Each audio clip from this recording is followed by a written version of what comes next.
آپ نے شاید دیکھا ہو کسی دوست یا عزیز کی جلد اور آنکھیں پیلی لگ رہی ہیں، بھوک اور اچانک سے وزن میں کمی ہو رہی ہے، تھکاوٹ اور پیٹ کے درد کی شکایت ہے۔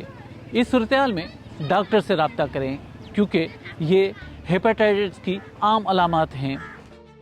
ورلڈ ہیلتھ آرگنائزیشن یعنی WHO کی ایک حالیہ رپورٹ میں بتایا گیا ہے کہ ہیپاٹائٹس دنیا بھر میں موت کی دوسری سب سے بڑی انفیکشن ڈیزیز ہے، جس میں دنیا بھر میں سالانہ 13 لاکھ اموات ہوتی ہیں۔ رپورٹ کے مطابق پاکستان دنیا میں ہیپاٹائٹس سے سب سے متاثرہ ممالک میں 5ویں نمبر پر ہے۔ صرف موذی ہیپاٹائٹس سی سے متاثرہ افراد کی تعداد 88 لاکھ ہے۔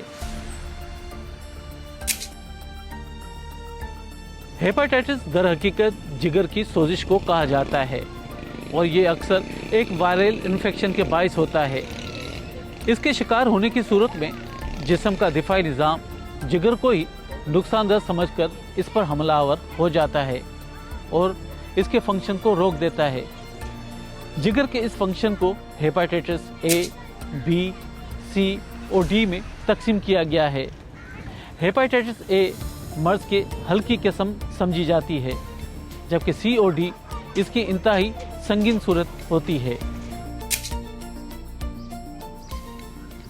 ہیپاٹائٹس کی تمام اقسام کسی نہ کسی طرح ایک شخص سے دوسرے شخص میں منتقل ہو سکتی ہیں، یعنی یہ وائرس پیدائشی طور پر استعمال شدہ سرنج کے دوبارہ استعمال، متاثرہ شخص کے زیر استعمال اسطرے، کچے کھانے یا غیر فلٹر شدہ پانی کے استعمال سے کسی شخص کو متاثر کر سکتا ہے۔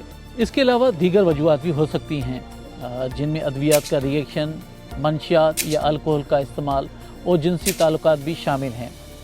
طبی ماہرین کا کہنا ہے کہ اگر ہیپاٹائٹس B کے مرض کا بروقت علاج نہ کیا جائے تو اس سے نہ صرف جگر کا کینسر ہو سکتا ہے بلکہ یہ ہلاکت کا سبب بھی بن سکتا ہے۔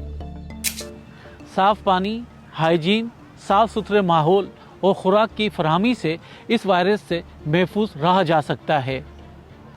ہیپاٹائٹس ایک قابل علاج مرض ہے۔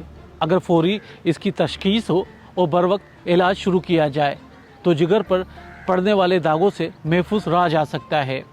ماہرین کے مطابق اس مرض سے بچاؤ کے لیے ویکسین بھی کارآمد ہو سکتی ہے اور کم عمر بچوں کو ٹیکے بھی لگائے جا سکتے ہیں۔